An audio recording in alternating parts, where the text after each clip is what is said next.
수급이 몰리는 곳에 수익이 있다. 수급 로드맵 시작해 보도록 하겠습니다. 자, 오늘도 세 분과 함께 하는데요. 최진욱 영앤리서치 본부장, 이지은 이지스탁 대표, 김덕구 주식회사 플래처 대표 모셨습니다. 안녕하십니까? 안녕하세요. 예, 오늘도 저희가 수급이 몰리는 종목들에 대한 분석을 들어볼 차례인데 그 전에 지금 애프터마켓에서 상황들이 조금 심상치 않다라고 느끼는 분들이 많으신 것 같아서 관련된 질문들을 좀 드리면서 시작을 해볼까 합니다. 먼저 김덕호 대표님께 여쭤보고 싶은데 지금 이 트럼프 그리고 유럽 연합, 관세를 부과한다, 그리고 맞대응을 한다, 미국에서 돈을 뺄 거다, 여러 가지 설도 나오고 있고 가능성도 제기가 되고 있잖아요. 이러면은 글로벌 증시 상황들 좀 심상치 않아 보이긴 하는데 조짐이 어떻게 보고 계신지 궁금합니다. 일단 그린란드 합병 관련해서는 이제 지도 구글 어스를 보신 분들은 아시겠습니다만 우리가 보통 일반적으로 지도를 볼 때는 이제 평면 지도를 보다 보니까 우리가 좌우로 보게 됩니다. 그러면 그린란드라는 위치가 유럽으로 가는 관문 중 하나일 거지 어떤 의미가 있느냐 이렇게 말씀하시는 분들이 굉장히 많으실 거예요. 근데 그린란드를 기점으로 해서 그린란드를 정정해 놓고 이제 지도를 보신 분들은 왜 트럼프 대통령이 계속 이제 그린란드를 강조를 하는가 이 부분을 좀 느끼실 수가 있을 것 같습니다. 지금 중국과 러시아가 협약을 굉장히 강조하는 것 중 하나가 바로 이 북극 항로, 우리가 흔히 말하는 극동 실크로드에 대해서 협약을 많이 하고 있다라고 얘기가 나오고 있습니다. 근데 트럼프 대통령 입장에서는 사실 이 관세 영향에 대해서 계속 왜 얘기를 하느냐? 그러니까 유럽도 이런 이 경각심을 갖고 지금 중국과 러시아의 어떤 팽창주의에 대해서 견제를 할 필요가 있다라고 지금 얘기를 강조를 하고 싶은 거예요. 사실 이 나토라는 조약도 어떻게 보면은 과거 이제 2차 세계대전이 끝나고 난 뒤에 공산국가들의 어떤 세력 확장을 막기 위해서 이제 만들었던 조약기구가 바로 이 나토입니다. 근데 냉전 1991년도 이후부터 해서 소련이 이제 붕괴가 되기 시작하고 그러면서 냉전에 대한 분위기가 와해가 되다 보니까 사실 그러면 이제 더 이상 위기가 없으니 우리가 전쟁은 막자라는 분위기로 갔던 거죠. 근데 왜 그러면 트럼프 대통령이 유독 이 얘기를 많이 강조를 하느냐? 예. 우리가 이제 2011년도에 크림반도 전쟁이 났습니다. 그로 인해서 우리가 잘 알고 있는 최근에 우리가 많이 알게 됐던 이 돈바스 지역, 우리가 루간스크, 도네츠크 이 공화국이 지금 설립이 되게 되고 러시아의 사실상 괴뢰 정부가 좀 수립이 됐다는 걸 알게 된 것인데 이때 당시에도 유럽의 이제 독일의 메르켈 총리라든가 아니면 마크론 대통령 같은 경우에는 이 러시아 천연가스의 의존을 더 높였습니다. 그러니까 전쟁에 대한 위협이 높아지고 있고 전쟁의 가능성이 높은 국가로부터 오히려 이득을 만들어주고 있다. 그런데 오히려 나토는 여기에 대해서 경각심을 갖지 않고 방위비를 더 낮춘 상태로 유지를 했다라는 것을 질타를 했던 겁니다. 그래서 이번에 이제 러시아 우크라이나 전쟁이 터지게 되면서 사실 가장 큰 피해를 봤던 국가 중 하나가 독일입니다. 노드스트림 2가 막히게 되면서 전기세가 거의 50배까지 늘어나는 이제 기이한 현상들이 나타나게 되는데 이러다 보니 이제 전기세를 가장 빨리 낮출 수 있는 설비, 우리가 원전 같은 이제 대형 설비들도 중요하게 보겠습니다만은 우리가 태양광, 풍력처럼 단기간에 빨리 설치가 가능하고 공급이 빨리 갈 수 있는 이 시장을 공략을 하게 된 겁니다. 그러다 보니 트럼프 대통령 입장에서는 지금 미국도 신재생 에너지에 대한 수요가 높은 것은 사실이지만은 중국만큼 저가에 낼 수 있는 그 경쟁력이 되지가 않습니다. 그래서 오히려 파리 기후 협약을 탈퇴한 현상들이라든가 아니면은 이 그린란드의 이제 합병에 관련해서 병사를 이제 주둔을 한 거에 대해서 추가 관세를 매기겠다 이런 행동들은 나토로부터 사실 이제 안보적인 위협에 대해서 경각심을 좀 깨우쳐주기 위한 어떤 행동이지 않았을까. 다만 그 표현이 트럼프 대통령은 이제 기존의 어떤 정치인들이 대통령이 되는 과거 미국의 이 대통령 선발 과정과 다르게 기업인 출신에서는 사실상 유일합니다. 그러다 보니까 좀 더 적극적으로 표명이 됐던 것 같고요. 이번에 이 다보스 포럼에서 21일 날 또 트럼프 대통령 연설이 또 예정이 돼 있습니다. 그래서 아무래도 이제 내일 그리고 모레까지는 조금 증시가 좀 변동을 보일 가능성은 있겠습니다만은 우리가 이런 어떤 맥락을 잡고 가신다라면은 변동을 보인다 하더라도 우리가 대응을 좀 충분히 할 수 있지 않을까라고 말씀을 드리겠습니다. 예, 굉장히 자세하게 좀 설명을 풀어주셨고 이렇게 서방에서 펼쳐지는 일들이 있다 그러면 우리 가까이 일본에서도 좀 심상치 않은 조짐이 보입니다.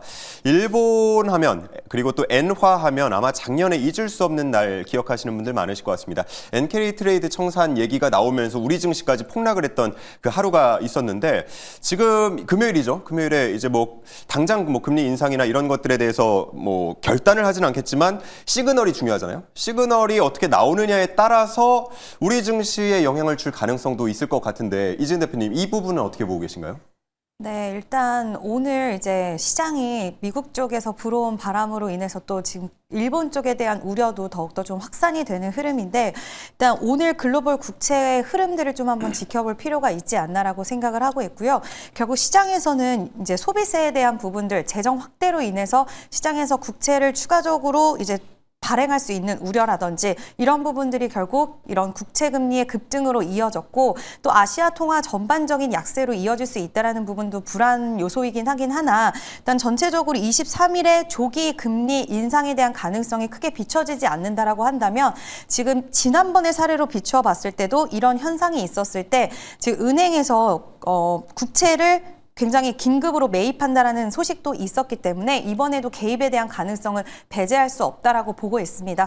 그래서 23일에 지금 동결이 유력한다라는 이야기가 있는데 조기 인상에 대한 이야기만 나오지 않는다고 한다면 저는 이 부분에 대해서는 지속해서 체크는 필요하긴 하겠지만 이로 인해서 우리가 주식시장을 좀 탈출해야 된다라고 생각하거나 일단 매도를 해야 되지 않을까 엔캐리 청산에 대한 피해야 되는 부분이 아닐까라고 우려하기에는 좀 이르다. 그래서 오늘 글로벌 국채금리 시장을 좀 체크할 필요가 있지 않나. 그리고 23일에 한번 어떤 이야기들이 나오는지 지켜볼 필요 있다라고 생각을 하고 있습니다. 네, 좋습니다. 자, 그러면 아마 시청자분들이 가장 궁금한 건 이걸 거예요. 그렇게 이슈들이 지금 붙어 있는 현 상황에서 우리 애프터마켓은 지금 끝났으니까요. 내일 당장 프리마켓부터 어떻게 대응을 해야 되는가 하는 부분에 대해서 가장 궁금해하실 것 같은데 최진욱 본부장님은 내일 장 열리면 뭐 하실 거예요? 어떻게 하실 거예요?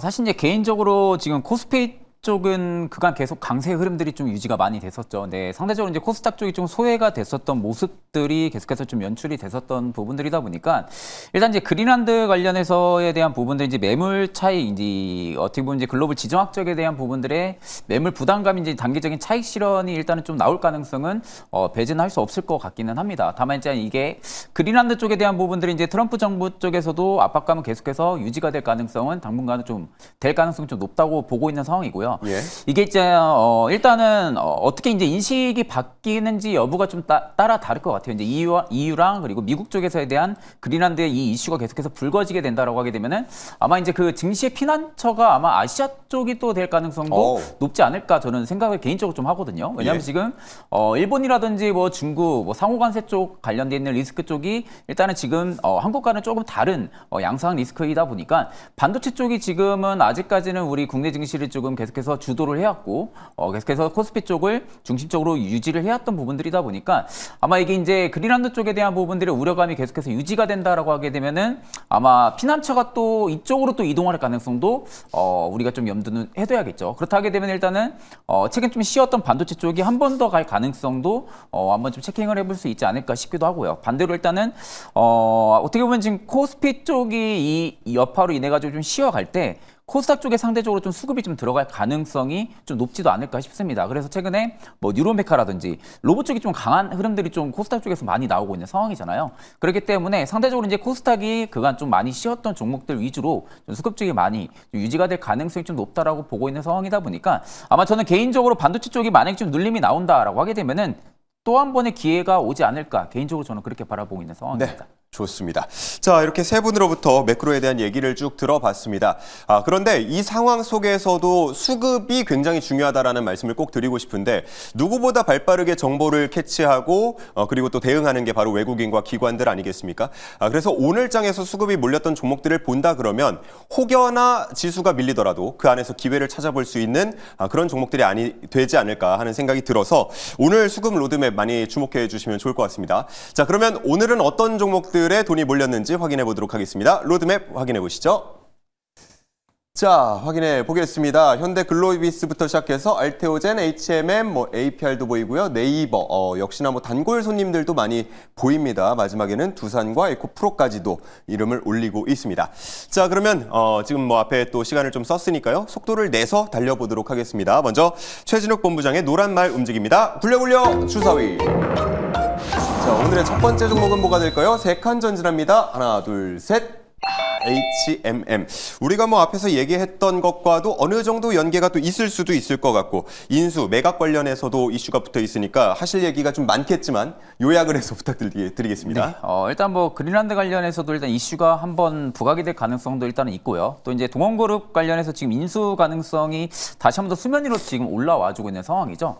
그러다 보니까 일단은 이 이슈가 일단 단기적인 어떻게 보면 좀 개별 재료로 좀 부각이 될 가능성까지도 일단 지금 재점화가 되고 있는 상황. 상황이고 일단 지금 미국 자회사인 스타키스트에 대한 가치 산정 검토가 지금 본격화된다라는 지금 이야기로 인해 가지고 매각설이 지금 돌고 있는 것 같아요. 이제 동원그룹 쪽에서는 아직까지 뭐 매각에 대한 부분들은 적극적으로 좀 부인을 하고 있는 상황이긴 한데 일단 지금 HMM 쪽에 대한 부분들에 다시 한 번 더 매각 인수설을 참여하라는 거 아니냐 이런 추측들이 좀 돌아주고 있는 상황이다 보니까 이 여파로 인해서 지금 단기적인 재료가 좀 부각이 될 가능성이 좀 높다라고 좀 보고 있는 상황이고 여기 반대로 이제 포스코 그룹까지도 지금 HMM 쪽에 대한 부분들의 인수 가능성까지도 지금 검토를 하고 있는 것으로 지금 파악이 되고 있는 상황입니다. 그만큼 지금 HMM 쪽에 대한 부분들의 어떻게 보면 물류 쪽이라든지 해운 쪽 그리고 종합 물류사에 대한 부분들의 실적, 외형 성장에 대한 부분들이 워낙 몸집이 좀 커지고 있는 상황이다 보니까 여기저기 기업에서 지금 계속해서 지금 많이 좀 쳐다보고 있는 상황이죠. 그러다 보니까 어떻게 보면은 지금의 주가의 레벨 위치적인 범위로만 놓고 볼 때도 충분하게 매력적인 구간이라고 좀 볼 수가 있는 부분들이고요.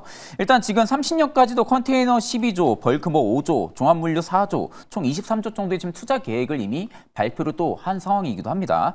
그렇기 때문에 실질적으로 지금 선대 규모라든지 포트폴리오 쪽을 다변화를 시켜가지고 어떻게 보면 한 단계 레벨업을 시킨다라고 지금 볼 수가 있는 부분들이다 보니까 올해부터 기초 체력까지도 계속해서 키워 나간다라고 볼 수가 있는 부분들이다 보니 여기서 만약에 인수설까지 같이 또 한 번이 붙는다라고 하게 되면은 주가에 대한 바닥권에서 다시 올라갈 수 있을 만한 어떤 모멘텀이 재점화가 될 가능성 여부까지도 체크를 해볼 수 있지 않을까 개인적으로 좀 그렇게 바라보고 있는 상황입니다. 좋습니다. 그러면 뭐 이야기를 해주신 거를 바탕으로 보면 매수 의견을 주시는 거겠네요? 네, 그렇죠. 일단은 손익비적으로만 놓고 볼 때도 사실 부담이 없는 가격이라고 좀 보고 있는 상황이에요. 사실 이제 그렇다고 지금 모멘텀이 그렇게 또 높은 상황들도 아니고 하다 보니까 사실 저는 뭐 가격적인 매력도도 굉장히 좀 높기도 하고 그렇다고 가격이 많이 빠질 만한 재료도 마땅히 없다라고 보고 있습니다. 그렇기 때문에 좀 중장기적으로 좀 놓고 볼 때는 호흡을 길게 좀 가져간다라고 하게 되면은 HMM 같은 종목도 좀 그렇게 많지 않다라고 좀 보고 있는 상황이기도 합니다. 네, 좋습니다. 오늘의 첫 번째 종목 HMM이 나왔고요. 매수 의견으로 정리해 보도록 하겠습니다. 자, 다음은 이지은 대표의 초록색 말 움직여 보도록 하겠습니다. 굴려 주사위. 자, 다음은 6칸 전진합니다. 하나, 둘, 셋, 넷, 다섯, 여섯.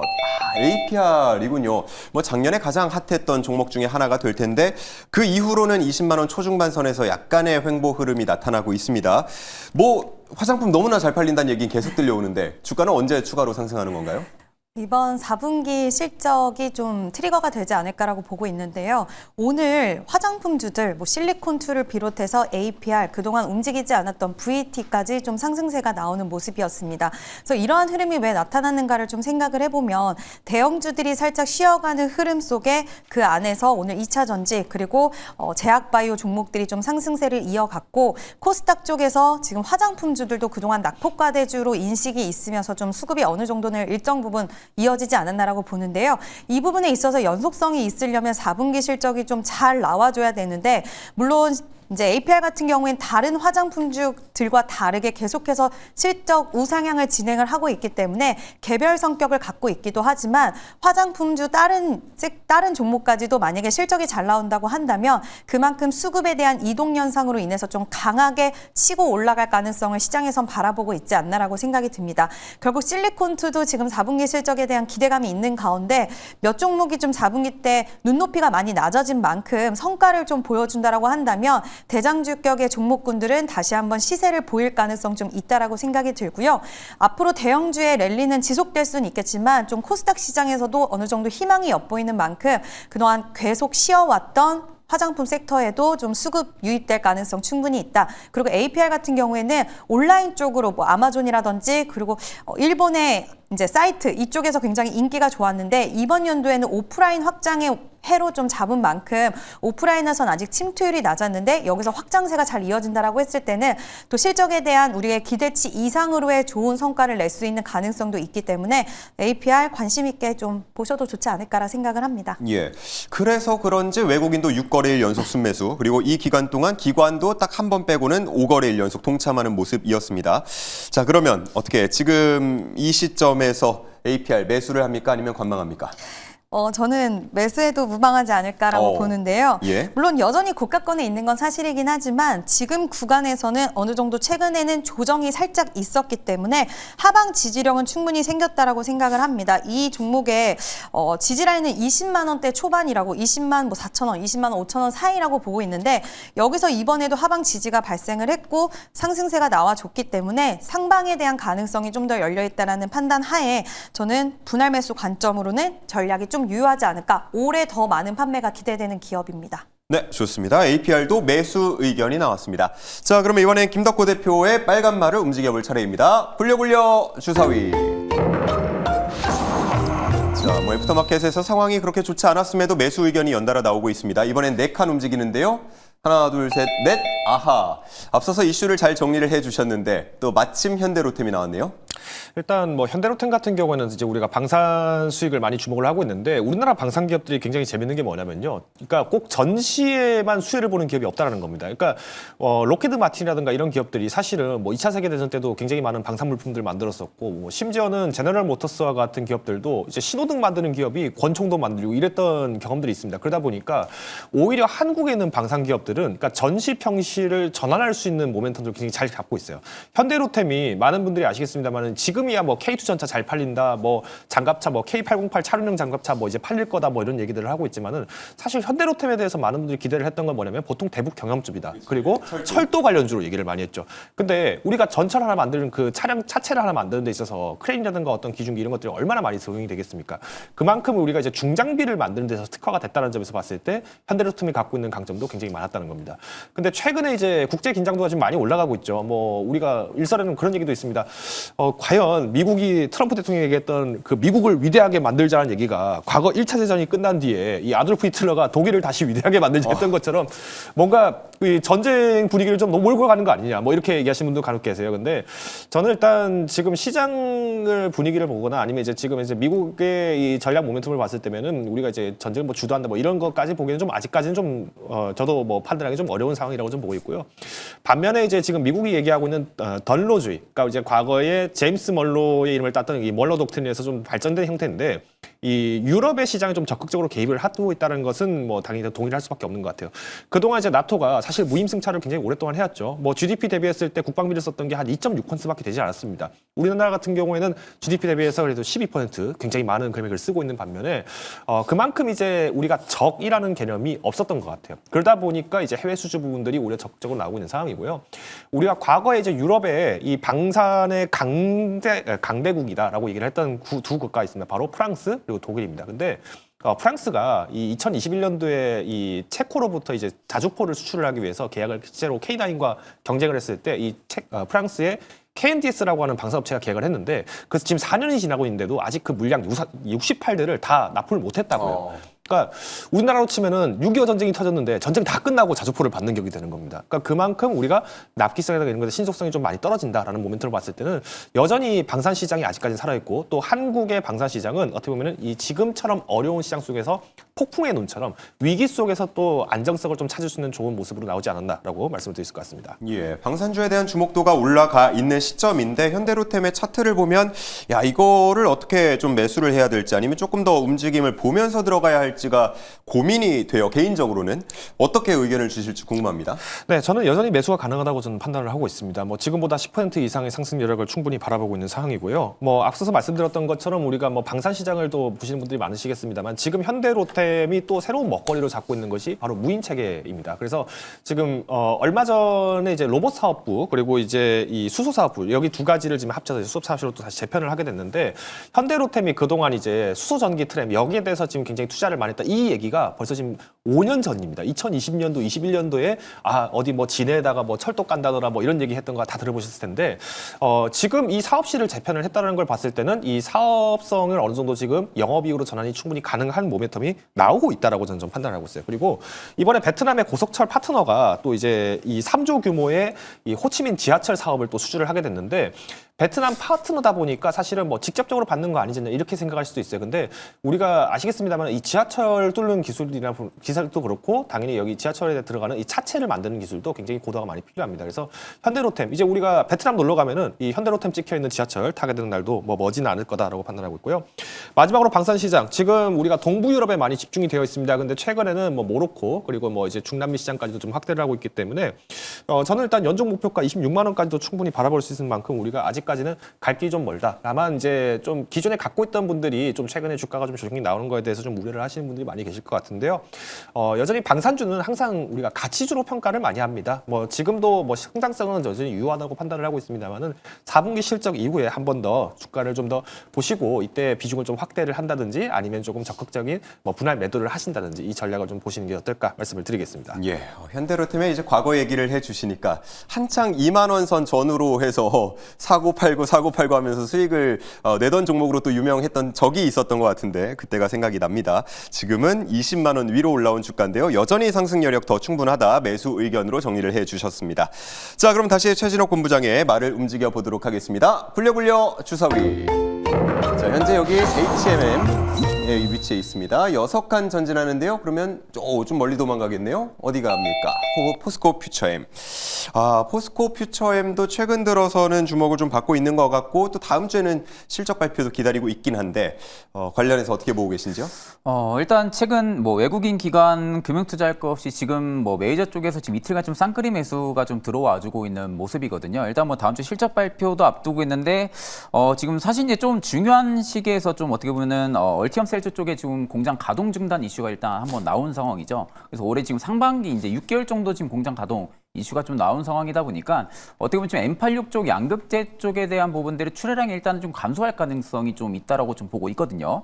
다만 지금 이제 외국인 기관 금융투자 뭐 연기금이 계속 지금 이틀 동안 지금 매수세가 좀 들어와주고 내국인 이렇게까지 지금 매수세가 좀 들어와주는 부분들을 예상을 하게 되면 일단은 지금 이렇게 출하량이 양극재 쪽에서 역성장이 나옴에도 매수세가 들어와준다라는 것은 일단 수익성이 바닥일 가능성에 지금 베팅을 하는 것 같습니다. 그러니까 포스코 퓨처엠이 일단은 더 이상 떨어질 만한 수익성은 없을 가능성이 좀 높다라는 부분들이 조금 더 베팅이 들어와 준다라는 거죠. 그러니까 지금 더 이상 포스코 퓨처엠이 어떻게 보면은 얼티엄 셀즈 쪽에 대한 부분들의 공장 가동 이슈가 1, 2개월 단기간도 아니고 거의 6개월입니다. 한 2분기 동안 공장이 가동이 중단이 된다 하게 되면은 거의 한 출하량이 한 15% 정도가 줄어든다라는 이슈인데 그럼에도 불구하고 주가가 크게 밀리지가 않는다라는 부분들은 상대적으로 지금 이제 포스코 퓨처엠 쪽에 악재가 거의 많이 없다라는 거죠. 그렇기 때문에 일단은 양극재 쪽 말고도 일단은 하나의 방어적인 지지 라인 쪽에 하나가 또 음극재 쪽이잖아요. 음극재 같은 경우는 지금 전년도하고 출하량이 거의 비슷합니다. 그렇기 때문에 양극재에 대한 부분들의 출하량이 좀 줄기는 했지만 손익분기점은 일단은 유지할 가능성이 높다. 즉 본전은 할 수 있을 가능성이 좀 높다라는 거죠. 그래서 일단은 개인들은 일단 지금 매도를 하고 있지만 반대로 그 물량을 지금 전부 다 메이저 측에서 좀 받아주고 있다라는 부분들을 좀 관심 있게 가질 필요가 있지 않을까 좀 그렇게 생각을 하고 있고요. 그리고 일단은 음극재 부분 앞선에 이제 말씀드렸다시피 출하 규모는 아마 작년이랑 좀 비슷해질 가능성이 좀 높다고 보고 있는 상황입니다. 또 거기에 일단은 뭐 이 올해 같은 경우는 AD나 뭐 CVD 쪽에 대한 부분들의 판정 효과까지 있는 상황이다 보니까 아마 스프레드 개선 여지까지도 충분하게 있을 가능성이 좀 높다. 라고 좀 보고 있는 상황이고요. 그렇다 하게 되면 일단은 수익성은 여전히 바닥을 좀 통과하고 있다라고 보는 편이 좀 맞지 않을까 개인적으로 생각을 하고 있습니다. 네, 애프터마켓에서는 조금 더 내려오긴 했습니다만 정규장 기준으로 보면 한 달 만에 종가가 20만 원 넘겨서 마감이 됐습니다. 더 이상 추가 하락은 없을 것 같다라는 식으로 말씀을 해주셨는데 그러면 포스코 퓨처엠은 매수 의견으로 주시는 건가요? 사실 이제 저도 지금 상황에서는 뭐 매수를 시원하게 좀 말씀을 드리고 싶기는 한데 조금은 관망을 좀 먼저 말씀을 드리고 싶어요. 사실 이제 2차 전지가 지금 당장 올라갈 만한 저는 이슈가 개인적으로 좀 떠오르지는 않거든요. 그럼 이제 개별적인 이슈가 터져줘야 되는 상황에서 얼티엄 셀즈 쪽에 대한 부분들 이슈가 일단은 부각이 되고 있는 상황이다 보니까 단기적인 좀 상방에 대한 매물 소화를 과연 어떤 재료로 좀 해줄지 여부들을 생각을 한다 하게 되면 사실 아직 개인적으로 좀 생각이 나진 않거든요. 그렇다 하게 되면 일단 저는 안전하게 좀 베팅을 해야 된다라는 관점 관점으로 볼 때는 사실 저는 21만 원대 돌파해주고 나서 접근해도 늦지 않다고 봅니다. 21만 원대를 종가로 확실하게 돌파를 해주고 지지를 체크하고 그렇다 하게 되면 레인지 한 21만 원에서 22만 원대 여기 여부, 여기 지지를 해주는지 여부를 체크하고 나서 그때 매수를 접근하셔도 충분히 저는 수익을 볼 수 있는 폭이 레인지 자체가 너무나도 넓기 때문에 거기서부터 뭐 긴 호흡으로 보셔도 충분히 저는 수익을 볼 수 있는 폭은 높다고 보고 있는 상황입니다. 네, 자세한 대응 전략까지 내어주셨습니다. 관망 의견이었고요. 자, 다음은 이지은 대표의 말을 움직여보겠습니다. 현재 APR에 위치해 있는데요. 몇 칸이나 전진할까요? 굴려 주사위. 자, 이번에는 숫자 역시나 4가 나왔습니다. 4칸 전진합니다. 자, 그러면 포스코 홀딩스로 가게 되네요. 야, 이게 참 긴 터널을 지나고 있는 종목들도 몇 오늘 나오는 것 같은데 어떻게 보고 계신지요? 네, 일단 포스코홀딩스가 최근에 기나긴 좀 박스권을 돌파해준 부분들이 있는데 그 배경에는 좀 여러 가지 이유가 있다라고 볼 수 있습니다. 일단 철강 업황에 대한 회복 기대감이라는 부분과 두 번째는 리튬 가격의 상승이었고요. 세 번째는 포스코 그룹주 전반적으로 로봇에 대한 모멘텀이 좀 붙어줬는데 이제 포스코 그룹이 일본의 기업과 함께 산업용 로봇에 대한 협력을 이어간다는 소식도 있었고 또 포스코 DX는 페르소나 AI를 투자를 하는 그런 모습들을 보여주면서 전반적으로 포스코 그룹주 안에서 전체적으로 로봇에 대한 이런 모멘텀을 좀 이어가는 그런 모습들이 보였고 그 안에서 박스권 돌파 흐름이 나왔다라고 보는데요. 일단 리튬에 대해서는 좀 진심으로 투자도 굉장히 확대를 하고 있고 또 리튬을 그렇게 가지고 있다 보면 가격 상승에 대한 레버리지 효과라든지 그리고 원가 경쟁력이라는 두 마리 토끼를 잡을 수가 있는데 2025년까지는 이 부분 리튬 가격도 빠지기도 했지만 속도적인 측면에서 이제는 2026년에 리튬에 대한 수익성 확보라든지 이런 것들이 원년회가 될 거라는 이야기가 좀 많이 있는 상황입니다. 4분기 실적에 있어서는 뭐 ENC 쪽으로의 일회성 비용들이 나갔고 이제 인프라 부분에서 그리고 2차 전지 관련돼서도 포스코 퓨처의 아무래도 이제 전기차 업황에 대한 둔화라든지 이런 부분으로 통해서 4분기 실적은 좀 아쉬울 수는 있겠지만 2026년에 철강 업황에 대한 반등, 거기다 리튬에 대한 모멘텀, 거기에 로봇까지 좀 더해지면서 2026년에는 매출과 영업이익률에 대한 상승을 좀 예측하는 쪽이 많이 있고요. 결국 시장에서는 수급의 논리가 가장 중요하다라고 생각을 하는데 박스권을 돌파한 데는 이런 여러 가지 모멘텀들이 좀 혼재돼서 돌파의 흐름들을 이어갔고 이 흐름에 대해서는 저는 긍정적으로 지금 시장의 분위기에 맞는 것들도 있는 만큼 좀 긍정적으로 보셔도 좋지 않을까라고 생각을 합니다. 그러면 매수 의견입니까? 네, 저는 매수 의견을 드리는데요. 너무 욕심을 부리기보다는 좀 무거운 종목이기 때문에 이제 분할 매수 관점으로 보시되 목표가 같은 경우에는 너무 높여 잡는 것보다는 다음 저항대로 작용했던 가격인 38만 6천 원, 최근에 40만 원을 좀 넘어서는 목표 주가를 제시했던 증권사도 있기는 했지만 목표 주가 38만 원에서 9만 원 정도로 잡고 분할 매수 관점으로 보시는 게 좀 좋지 않을까라는 의견 드려보도록 하겠습니다. 좋습니다. 그래도 한 10% 정도가 되는 거니까 적진 않다 이렇게 생각이 드네요. 매수 의견이었고요. 자, 다음은 김덕구 대표의 말을 움직여 보겠습니다. 한참 멀리 떨어져 있는 두 분인데 얼마나 전진할 수 있을지 굴려 주사위. 자, 이번에는 숫자가 역시나 또 4가 나오네요. 가봅니다. 자, 그러면 네이버가 참 투자하기 어려운 종목이라고 개인적으로는 느낍니다. 이게 뭐 호재도 악재도 좀 섞여 있는 것 같고 주가도 등락폭이 왔다 갔다 하고요. 어떻게 보고 계세요? 네이버 네버 절대 쳐다보지 마라 이렇게 얘기하신 분들도 간혹 계시던 것 같은데요. 저는 여전히 네이버 매수의 매력이 분명히 큰 기업이라고 저는 생각할 정도로 여러 모멘텀이 많습니다. 이번에 이제 이 소버네 AI가 지금 탈락을 했잖아요. 근데 여기에 대해서 이제 정부에서 결정을 했던 거지. 저도 이제 목요일 날 이제 장 마감 직전에 이제 뭐 주가 떨어지는 걸 보면서 이제 부랴부랴 좀 급하게 찾아보니까 이 중국의 이 Q1 그러니까 이제 알리바바의 AI 모델을 좀 차용하지 않았느냐 그리고 여기에 대한 유사성이 99%다 이러다 보니까 이제 탈락을 결정을 하게 된 것 같더라고요. 그래서 이걸 보면서 사실 이 소버네 AI가 뭐 소심 갖다 버리고 만든 AI다 뭐 이런 게 아니잖아요. 그러니까 정말 우리나라의 독자적인 AI 모델을 만들기를 바랬는데 그 중에 가장 선두자를 가고 있던 AI의 그 가장 선두에 있던 네이버가 이런 행동을 했다는 거는 사실 어느 누구라도 실망을 할 수밖에 없었던 것 같아요. 근데 재밌는 사실은 뭐냐면요. 이때 네이버랑 같이 팀을 이루었던 NC소프트도 주가 그날 빠졌거든요. 근데 NC소프트가 6% 이상 빠졌어요. 반면에 네이버 같은 경우에는 빠져도 5% 이상 빠지고 난 다음에 그다음에 뭐 찔끔찔끔 빠지긴 합니다만은 뭐 정말 이 소버레 AI 실패했다고 해서 정말 끝장났구나 이렇게 얘기를 할 정도로 주가가 빠지진 않았다는 것이 굉장히 특징입니다. 그래서 네이버 그만큼 우리가 이제 저력이 아직까지 남아 있고요. 여전히 독자 모델인 하이퍼클로버 X를 가지고 활용하고 있는 AI 산업부가 여전히 지금 살아 있습니다. 그래서 저는 아직 네이버가 이 4분기 실적을 발표하기 전에 대한 어떤 기대감들이 여전히 유효하다고 판단을 하고 있기 때문에 많은 분들이 좀 기대를 하고 또 접근을 하지 않았나라고 판단을 하고 있습니다. 예. 그래서 뭐 가장 앞서서 말씀을 해주신 것처럼 매수의 매력이 있는 구간이다. 이렇게 정리하면 될까요? 그렇죠. 저는 지금도 여전히 매력적이라고 판단을 하고 있고요. 지금 많은 분들이 좀 놓치고 있는 것 중 하나가 네이버의 이 두나무 지분 합병을 통해서, 그러니까 두나무 지분 인수를 통해서 이 블록체인 그리고 암호화폐 시장에 대해서의 시장을 지금 개척을 하고 있다는 겁니다. 최근에 국제 긴장도 올라가면서 비트코인 가격 다시 좀 요동치고 있잖아요. 우리가 이거를 복기를 한번 해보자고요. 2022년도에 2022년도, 23년도 이때 러시아 우크라이나 전쟁이 발발하게 되면서 그때 어떤 게 제일 먼저 움직였을까요? 금, 은 당연히 움직였습니다. 근데 여기에 더불어서 비트코인 가격 움직였잖아요. 우리가 작년에 이제 주가가 28만 원 돌파를 했을 때도 두나무 지분 부각된다, 뭐 네이버 핀테크 더 잘 될 거다 얘기를 하다가 갑자기 이게 무마가 됐던 원인도 뭐냐면은 그때 이후로 비트코인 가격이 떨어졌거든요. 그러니까 이런 거를 우리가 좀 보셨을 때는 최근에 비트코인 ETF에 대해서도 지금 뭐 클리어리티 액트도 지금 적용이 됐었고 여러 가지 이제 상황들을 좀 보면은 저는 여전히 매력적이라고 저는 판단을 하고 있습니다. 그래서 뭐 기존에도 제가 연중 목표가 28만 원 제시드렸던 것처럼 동일하게 뭐 지금도 28만 원 선 잡고 대응을 하시는 것을 권고를 드리겠습니다. 네, 좋습니다. 네이버는 매수 의견으로 정리해 보겠습니다. 자, 이제 한 종목씩 남았는데 시간이 많지 않기 때문에 이번에는 대응 전략까지 매수인지 관망인지까지 한꺼번에 설명을 해주시면 되겠습니다. 자, 그러면 주사위는 최진욱 본부장으로 다시 넘어갑니다. 굴려 주사위. 자, 오늘 선택된 마지막 종목 6칸 전진합니다. 자, 6칸이면 어디로 가나요? 거의 끝쪽인데요. 삼성전기로 가는군요. 삼성전기 최근에 저희가 또 짚었습니다만 굉장히 기대감이 큰 종목 중에 하나였습니다. 어제 30만 원 좀 노려보는 듯 했는데 일단 오늘은 좀 조정이 나왔어요. 네, 일단은 첫 번째로 핵심적인 포인트는 일단 매수로 좀 말씀을 드리고 싶고요. 일단은 뭐 저는 반등 기점이라고 좀 보고 있는 상황입니다. 그렇기 때문에 일단 이제 매수로 좀 말씀을 드리고 일단은 뭐 현재부터 구조적인 변화가 일단 저는 나타나고 있는 시기라고 보고 있는 상황입니다. 올해부터도요.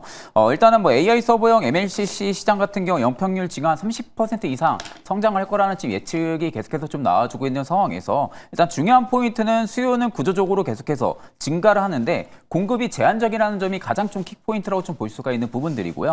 이미 뭐 삼성전기라든지 무라타가 이미 독점 과점을 하고 있는 상황이기도 하죠. 그에 있어서 일단은 범용 MLCC 쪽 같은 경우는 이미 뭐 경쟁 강도가 낮고 있다라고 좀 보는 편이 맞습니다. 무라타랑 삼성전기가 이미 과점을 하고 있는 상황이다 보니까 그렇다 하게 되면 결국 가격 사이클에 대한 부분들의 변동성도 굉장히 좀 낮을 수밖에 없는 상황이고요. 지속성이 굉장히 좀 높은 구조라고 볼 수가 있는 부분들입니다. 그렇다 하게 되면 결국 수요는 계속해서 늘어나는 상황에서 가격 사이클에 대한 변동성이 낮기 때문에 안정적인 매출원에 대한 부분들이 계속해서 늘어날 수밖에 없는 그런 구조적인 구간에 진입을 했다라고 저는 좀 보고 있는 상황이기도 하고 일단 삼성전기나 무라타 같은 경우도 지금 선도 업체들은 이미 고부가 MLCC 쪽으로 지금 가동률을 돌리고 있는 상황입니다. 그렇다는 것은 저가에 대한 부분들을 버리고 지금 고부가 쪽으로 지금 공장 가동률을 돌리고 있다는 부분들이기 때문에 제품 개선 믹스 효과까지 지금 일어나고 있다는 거죠. 그렇다게 되면은 매출이라든지 영업이익에 대한 효과까지도 올해는 확실하게 좀 나타날 가능성이 좀 높다라고 보고 있는 상황이고요. 사실 이제 지금 주가만 놓고 본다고 하게 되면은 사실 추세는 계속해서 유지가 되고 있는 상황입니다. 추세는 계속해서 유지가 되고 있는 상황이긴 하지만 저는 개인적으로 봤을 때 피지컬 AI 쪽에 대한 부분들의 옵션 가치는 아직 주가에는 반영이 되지 않고 있다라고 좀 보고 있는 상황이거든요. 그렇다는 것은 온전히 기판 쪽이라든지 혹은 MLCC 쪽만 프리미엄이 지금 반영이 되고 있다라는 관점인데 만약 여기서 피지컬 AI 쪽까지도 옵션 가치가 만약에 반영이 된다라고 하게 되면은 지금의 주가에 대한 밸류는 오히려 더 계속해서 올라가는 게 좀 타당하다라고 좀 보고 있는 상황인데 일단은 뭐 카메라, 기판, 패키지만 놓고 볼 때도 휴머노이드 쪽으로 자동적으로 넓혀 나갈 수밖에 없는 구조를 가지고 있는 게 삼성전기입니다. 그러다 보니까 저는 오히려 옵션 가치까지 고려를 했을 때는 지금의 주가도 뭐 그렇게 고점이다라고 논할 수 있는 자리는 아니다라고 생각을 하고 있는 상황입니다. 오, 좋습니다. 작년 하반기부터 많이 올라온 주가처럼 보이지만 여전히 기회는 숨어 있다. 매수 의견 주셨습니다. 자, 다음은 이지은 대표의 말을 굴려보겠습니다. 굴려 주사위. 자, 어디로 갑니까? 숫자 5 역시나 또 4가 나왔습니다. 오늘 4가 참 많이 나오는 것 같은데 4 전진하면 현대차로 가는군요. 자, 이제 뭐 시가총액 3위 올라왔고 100조 찍나 마나 이 부분 관심 많았는데 찍긴 찍었는데 지켜내진 못한 것 같아요. 네. 일단 현대차 같은 경우에 오늘 좀 밀리는 모습이 나타나고는 했는데 결국 50만 원을 돌파를 했습니다. 그 힘과 저력이 단기적으로 굉장히 좀 대단했는데 물론 대형주, 그러니까 시장 전반적으로 흔들리면서 단기적인 상승세에 대한 하락도 있었지만 오늘 UBS에서 그동안 투자 의견을 매수로 했다가 중립으로 좀 조정을 했고요. 목표 주가를 제시를 했는데 뭐 거의 목표 주가 49만 원을 제시했기 때문에 오늘 목표 주가 이상까지 갔다가 좀 밀리는 모습이 나타난 게 아닌가라고 생각이 듭니다. 근데 내용을 한번 살펴보면 더 이상의 이제 추가적인 상승에 대한 여력이 좀 줄어들었다라는 거지 현대차에 대한 이 기업의 매력도가 줄어들었다라는 부분은 아니었고 지금 뭐 시선이 너무나 달라서 오늘 다올투자증권 같은 경우에는 또 목표 주가를 상당히 높여서 완전 다른 시선으로 보냈기 때문에 이제 전 세계 완성차 기업 중에서 현대차와 비슷한 행보를 보이는 기업은 테슬라가 뭐 유일하다라는 평가가 있을 정도로 이제 로봇에 관한 부분들도 2028년에 양산을 이야기를 했기 때문에 그렇게 긴 시간이 아닌 이제 정말 구체화되고 이제 로봇 관련된 사업이 신성장 동력으로 완전히 시장에서는 자리매김을 했기 때문에 관련돼서는 저는 체질 개선에 대한 부분들을 잘 이뤄내고 있는 기업이 아닌가라고 생각이 들고요. 본업인 자동차 쪽에서도 하이브리드 전환에 대한 부분들 그리고 주주 환원에 대한 부분들까지도 생각을 했을 때는 환율 상승에 따른 실적 기대감 그리고 뭐 주주 환원책 여러 가지 시장이 우호적으로 좀 작용될 수 있는 부분들이 많기 때문에 현대차 같은 경우에는 지금 최근 대형주 시세 흐름이 강했던 가운데 가장 좀 강력하게 체질 개선을 잘 했던 구조적 성장을 이뤄나갈 수 있는 사업들을 차분히 잘 준비했던 기업이 아니었나라는 생각이 듭니다. 그럼 매수 관망 중에서는요? 근데 의견은 좀 관망인데요. 일단, 관망. 네, 근데 이제 시장 분위기가 약간 얼어붙었고 단기적으로 너무 급상승을 했기 때문에 관망의 의견을 드린 거고 추가 상승의 여력이 없다라는 부분은 아니고요. 지금 시기가 여러 지금 외사를 포함해서 증권사들의 목표 주가가 상당히 좀 괴리감이 상당히 크게 이어지는 부분으로 봤을 때 중간중간 매물벽에 부딪힐 수 있는 가능성이 있기 때문에 관망의 의견을 드린 건 살짝 눌렸을 때가 좋다라고 생각을 한 건데 오늘 애프터마켓에서 밀리다가 5일선까지도 쭉 밀렸어요. 44만 원 선까지. 그러다 다시 좀 복귀가 되면서 지금 아랫꼬리를 달고 46만 8천 원까지 좀 올라왔기 때문에 내일 만약에 추가적인 하락으로 시작을 한다라고 했을 때는 분할 매수 관점으로 유효하지 않을까라고 보고 있고요. 기대 수익률은 좀 낮아질 수는 있다라는 거. 그래서 우리가 지금 구간에서 분할 매수로 들어가시는 분들은 너무 기대 수익률을 높이기보다는 우리가 그때그때 좀 탄력이 나왔을 때 수익도 챙겨가면서 보시는 전략이 유효하다라는 이야기까지 드려보도록 하겠습니다. 네, 현대차에 대한 시각이 굉장히 극명하게 엇갈린다라고 말씀을 해주셨는데 자동차 산업만 뭐 과거부터 생각을 한다 그러면 아마 시선이 이렇게 달라질 일이 없겠죠. 근데 로봇 산업 쪽에서 얼마나 기술력을 앞으로 보일 수 있느냐, 얼마나 수익성을 또 창출을 해내느냐 하는 부분에 대해서 시각이 많이 나뉘고 있는 현대차였던 것 같습니다. 관망 의견 주셨고요.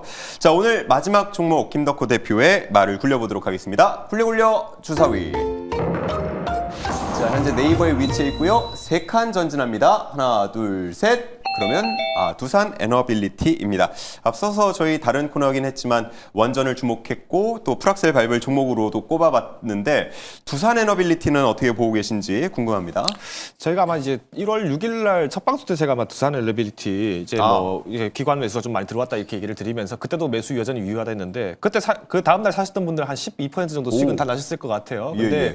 지금 와서 보면 또 비싸 보이죠. 예, 두산 엘리빌리티 제가 뭐 늘 많이 강조드린 것처럼 뭐 사골처럼 우려 먹는다고 사골 에너빌리티라고도 많이 얘기를 하는데 이번에 이제 한국과 스웨덴 간의 이 SMR 협약 관련해서 좀 이슈가 나오다 보니까 뭐 우진도 그렇고 많은 이제 이 원전주들이 좀 올라갔습니다. 근데 결국은 두산 엘리빌리티가 이 선두 주자로서 달려줘야지만이 나머지 종목들이 갈 수가 있습니다. 그래서 뭐 앞에 이제 조선일 매니저께서 추천했던 뭐 한전 사업 같은 경우도 굉장히 저도 좋게 보고 있지만은 결국은 이 매출구 돌파구를 만드는 거는 두산 엘리빌리티가 관건이다라고 보고 있고요. 이번에 다보스 포럼에서도 사실 원전 부분이 좀 더 부각이 될 가능성이 큽니다. 원래 기존에는 신재생 에너지만 워낙 강조를 하다가 그게 2024년도부터 해서 원전도 신재생 에너지로 인정하자 이 얘기가 나오면서 이제 본격적으로 해제가 됐었거든요. 저는 웨스팅하우스 뭐 그때도 말씀드렸지만 지금 웨스팅하우스가 옛날에 그 어마어마한 몸집을 가졌던 그 인구 직원이 한 13만 명 되던 그때는 이미 옛날 이야기입니다. 지금 기껏 해봐야 한 1만 명, 12,000명 정도가 좀 되지 않는 규모로 지금 많이 쪼그라들었고요. 오히려 여기에 대해서 로열티를 갖고는 있겠습니다만은 이것을 실질적으로 만들어주고 구현을 할 수 있는 기업은 한국의 두산 로열티밖에 없다라고 좀 강조를 드리겠습니다. 더불어서 지금 이제 에너지 가격도 굉장히 많이 변동을 하고 있는데 지금 두산 로열티가 갖고 있는 강점 중 하나는 마냥 원전만 이슈가 있는 것은 아닙니다. 오히려 원유 사업이 원유라든가 천연가스 가격이 떨어지게 되면은 또 가스터빈 사업이 또 활성화될 수밖에 없어요. 아까 제가 이 나토가 과거 이제 러시아와의 전쟁을 하고 난 직후에도 천연가스를 굉장히 많이 의존을 했다고 얘기를 드렸는데 이 가스터빈을 굉장히 잘 만드는 기업 중 하나가 바로 두산 엘러베이터 때문에 저는 뭐 여전히 지금도 뭐 매수는 충분히 가능하다고 보고 있고요. 신고가 올해 또 달성할 수 있다라고 강하게 말씀을 드릴 것 같습니다. 네, 좋습니다. 과연 이번에도 매수를 한다면 또 그만큼의 수익률을 올릴 수 있을지 기대를 해보면서 오늘 수급 로드맵은 여기서 마치도록 하겠습니다. 함께해 주신 세 분 말씀 잘 들었습니다. 고맙습니다.